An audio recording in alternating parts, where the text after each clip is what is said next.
ہم ان کو کیوں دیں؟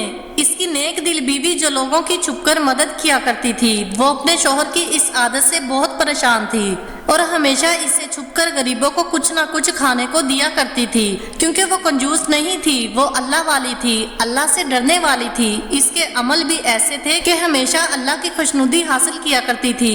اللہ تعالیٰ پر اس کا اتنا بھروسہ تھا کہ اگر اس کے گھر میں کچھ بھی نہ ہوتا تو پھر بھی وہ کسی کو خالی ہاتھ نہ جانے دیتی، اور جب اللہ تعالیٰ نے اتنا کچھ دیا ہے تو کیسے کوئی اس کے گھر سے بھوکا جا سکتا ہے؟ لیکن وہ اپنے شوہر کی وجہ سے ڈرتی تھی کہ اس کے حکم سے ہٹ کر کوئی کام نہ کرے گی۔ وہ چاہتی تھی کہ وہ اپنے شوہر کو بھی اس نیک عمل میں شامل کرے، لیکن شوہر اتنا ظالم تھا کہ اپنی بیوی کو اکثر مارتا پیٹتا اور اس پر ظلم کرتا تھا۔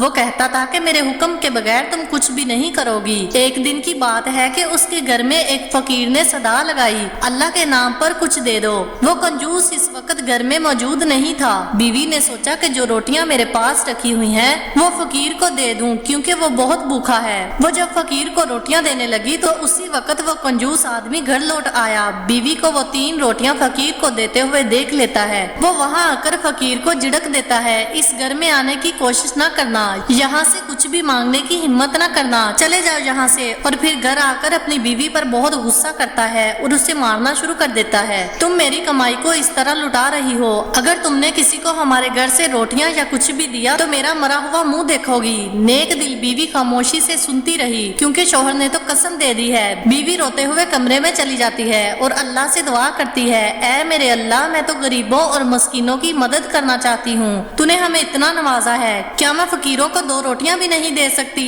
اب تو میرے شوہر نے قسم دے دی ہے، میں اس کے خلاف نہیں جا سکتی، اے اللہ مجھے اور میرے شوہر کو معاف کر دے۔ کچھ دن ایسے ہی گزر گئے۔ ایک بار پھر کسی فقیر نے دروازے پر آ کر صدا لگائی، اے بی بی، کھانے کو کچھ ہے تو دے دو، مجھے بہت بھوک لگی ہے، 2 دن سے کھانا نہیں کھایا، میں بہت پریشان ہوں، میری مدد کرو۔ وہ نیک عورت فقیر کی صدا سن کر تڑپ جاتی ہے اور اللہ سے کہتی ہے، اے میرے اللہ، میں کیا کروں؟ ایک بھوکا انسان باہر کھڑا ہے، میں اپنے نبی صلی اللہ علیہ وآلہ وسلم کی سنت پر عمل کرنا چاہتی ہوں، یعنی بھوکے کو کھانا کھلانا چاہتی ہوں، مگر میرے شوہر نے مجھے قسم دی ہوئی ہے، اب میں کیا کروں؟ دل میں خیال آتا ہے کہ یہ تو ایک نیکی ہے، یہ ایک صدقہ ہے، کسی بھوکے کو کھانا کھلانا۔ وہ فقیر اللہ کے نام پر مانگ رہا ہے۔ وہ عورت جلدی سے اٹھتی ہے اور 3 روٹیاں لا کر اس فقیر کو دے دیتی ہے۔ فقیر روٹیاں کھا کر دعا دیتے ہوئے وہاں سے چلا جاتا ہے۔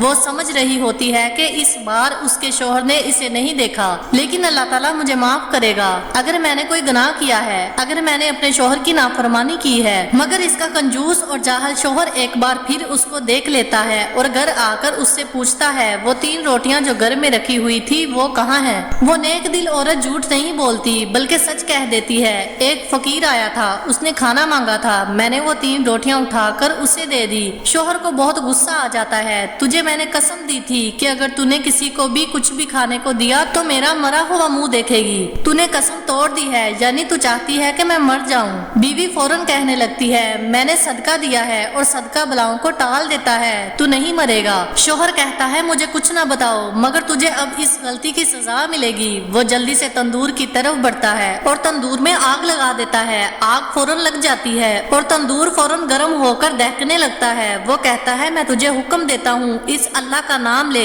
جس کی خاطر تو نے صدقہ کیا ہے اور اس تندور کے اندر جا۔ وہ نیک دل عورت کچھ نہیں کہتی بلکہ صبر و شکر کے ساتھ وضو کرتی ہے اور تیار ہوتی ہے، نیک کپڑے پہنتی ہے اور زیور پہنتی ہے اور سنور کر تندور کے اندر گھسنے لگتی ہے۔ وہ کنجوس کہتا ہے، زیور تو اتار دے، یہ میری کمائی کے زیور ہیں جنہیں پہن کر تندور میں جانا چاہتی ہے، تو جلے گی مگر یہ زیور بھی جل جائیں گے، یہ میرے ہیں اور یہ میں تجھے لٹانے نہیں دوں گا۔ بیوی کہتی ہے، آج میرا اللہ سے ملنے کا دن ہے، سنور کر جاؤں گی۔ وہ تندور میں گھس جاتی ہے اور شوہر اوپر سے تندور کا ڈھکن بند کر دیتا ہے۔ وہ شوہر کہتا ہے، چل ٹھیک ہے، تو بھی مر اور یہ زیور بھی میں بعد میں نکال لوں گا۔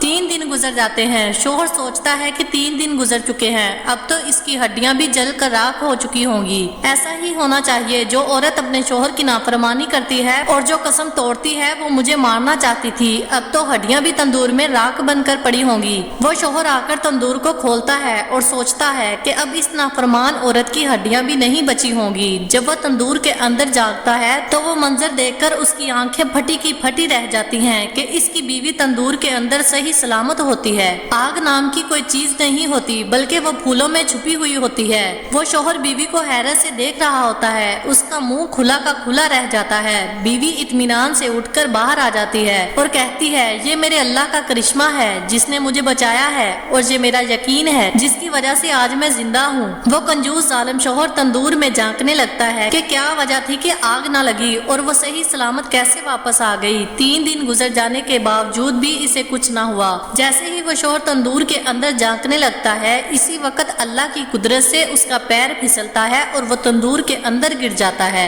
اللہ کی قدرت دیکھیے کہ اسی وقت تندور میں آگ بھڑک جاتی ہے اور اس آگ میں جلنے لگتا ہے اور چیخنے لگتا ہے، مگر وہ آگ اتنی بھڑک جاتی ہے کہ اس کی بیوی بھی اسے نہ بچا سکی اور وہ شوہر اس آگ میں جل کر خاک ہو جاتا ہے۔ اس لیے کہتے ہیں کہ جب انسان کسی دوسرے انسان کے لیے گڑھا کھودتا ہے تو وہ خود ہی اسی گڑھے میں گر جاتا ہے۔ ایسا ہی ہوا اس کنجوس شوہر کے ساتھ کہ جہنم کی آگ اسے دنیا میں ہی مل گئی۔ پیارے دوستو، اللہ تعالیٰ کی قدرت جب زور مارتی ہے تو انسان کا غرور مٹ کر رہ جاتا ہے، لیکن جو شخص اللہ تعالیٰ کے احکامات کو مانتا ہے، اس سے محبت کرتا ہے اور اس کے بتائے ہوئے احکامات پر عمل کرتا ہے تو اللہ تعالیٰ اس کی حفاظت فرماتا ہے۔ ایسا ہی ہوا اس نیک دل عورت کے ساتھ۔ اللہ تعالیٰ ہم سب کو نیک عمل کرنے اور صدقہ کرنے کی توفیق دے تاکہ آنے والی سب بلائیں ہم سے دور ہو جائیں۔ آمین ثم آمین۔